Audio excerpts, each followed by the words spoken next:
Hello কাছের মানুষগণ, লাটিমের নতুন ভিডিওতে আপনাকে স্বাগতম।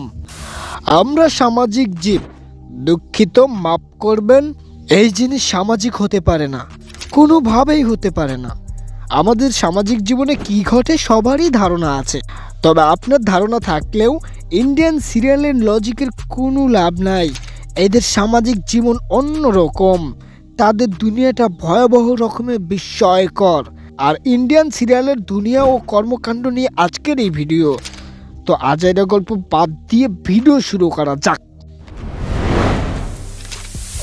এইসব হিন্দি কিংবা কলকাতা সিরিয়ালের সবচেয়ে দৃষ্টিকটক বিষয় হলো পোশাক আর মেকআপ। শালার ঘুমাতে যাবে, খাইতে যাবে কিংবা গোসল করতে যাবে, সব সময় থাকবে বিশাল স্তরের মেকআপ আর ভারী ভারী গহনা। কোনো নর্মাল মানুষ বাসায় এগুলো পরে? আর এই অশ্লীল মেকআপের স্তর থেকে বাদ যায় না বাসার কাজের মহিলা থেকে শতাধিক বয়সের বৃদ্ধা। এইটা কোনো কথা? এইসব সিরিয়াল শেষ হওয়ার কোনো নামগন্ধ থাকে না, বছরের পর বছর ধরে চলতেই থাকে, ঘুরে ফিরে একই কাহিনী। নায়ক নায়িকাকে ভালোবাসে, বিয়ে করে ডিভোর্স দেয়, দেন নায়িকার ছোট বোনের সাথে প্রেম করে, বিয়ে করে, ডিভোর্স দেয়, ফের নায়িকার সাথে ভুল বোঝাবুঝি ভাঙে, আবার প্রেম করে, বিয়ে। আমারও বিবাহের আলাপ চলতেছে। আপনার মাথা থেকে ঘিলু বের করে মুরগির গু প্রবেশ করানো হবে, তখন আপনার চিন্তা ভাবনাগুলো এমন হয়ে যাবে। এইসব সিরিয়ালের দুনিয়াটা নারীময়, ভাষা ভর্তি নারী চরিত্র, পুরীর চরিত্র হারিকেন দিয়েও খুঁজে পাওয়া যায় না। আর থাকলেও সেই ছেলেকে কেন্দ্র করে 4-5টা নারীযুক্ত গল্প থাকবেই। ব্যাকগ্রাউন্ড মিউজিক একটা আর্ট, ইহা যে কোনো দৃশ্যকে পরিপূর্ণতা দান করে, দৃশ্যে প্রাণ আনে।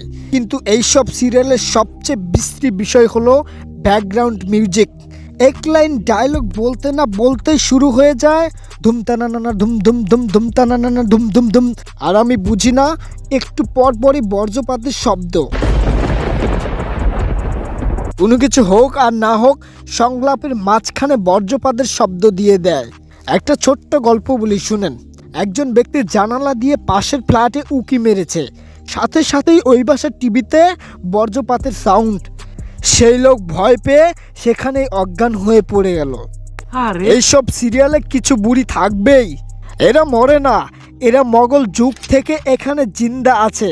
আর ক্যামেরার চলাফেরা নিয়ে আর কি বলবো ভাই, প্রতিটা ডায়লগের পার্ট সেই দৃশ্যে সবার অনুভূতি দেখায়। আর শুধু একবার না, 3-4 বারের ধাক্কা দিয়ে দিবে। আচ্ছা, এগুলো না হয় মানলাম, কিন্তু সবচেয়ে অবাক লাগে একটা ডায়লগের পর মনে মনে সবাই কি ভাবতেছে সেটা দেখানোর পাশাপাশি শোনায়। তবে ক্যামেরার খেলা এখানেই শেষ নয়, মাঝে মাঝে কি করে জানেন? ধরেন বিরতির আগে ডোরবেলের শব্দ হলো, কে ডোরবেল বাজালো, বিরতির পর আপনাকে দেখতেই হবে। কিন্তু আসল কাহিনী তো এইবার শুরু। কি বলেন? বিরতির পর পুরো সময় জুড়ে এই মহিলার প্রথমে হাঁটা দেখাবে, দেন শাড়ি দেখাবে, তারপর ক্যামেরা আস্তে আস্তে উপরে উঠবে, এরপর কানের দুল, মাথার সিঁদুর, কপালের টিপ। এত নকটা করার পর যখনই মুখ দেখাতে যাবে, ব্যাস, আজকের মতো পর্ব শেষ। এইসব পরিচালকদের উদ্দেশ্যে প্রিয় মারুফ ভাই, এইসব সিরিয়াল এতই স্লো কি বলবো।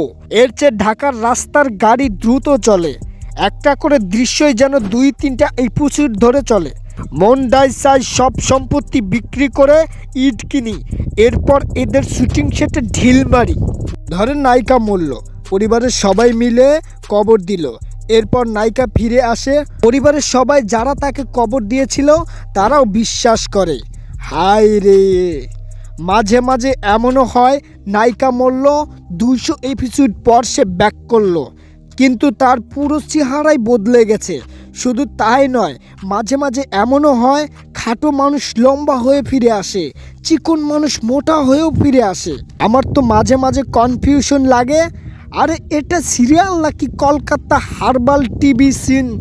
এত গাঁজাখুরি জিনিস দেখানোর পরও এরা কাহিনী খুঁজে পায় না, তখন হুদাই পূজার মৌসুম শুরু করে দেয়। আর এই পুজোকে কেন্দ্র করে ফ্যামিলি সার্কাস হয়ে যায়, যা বহুত পর্ব আয়েসে পার করে দেয়। এইসব সিরিয়াল প্রযোজকদের গলা বের করে মাটির নিচে পুঁতে রাখা উচিত। আর বিপদ আসার আগে মোমবাতি নিভে যাওয়ার কথা না হয় বাদই দিলাম। নায়িকাদের নিয়ে বহুত কথা হলো, নায়কদের নিয়ে দুই এক লাইন না বললেই নয়।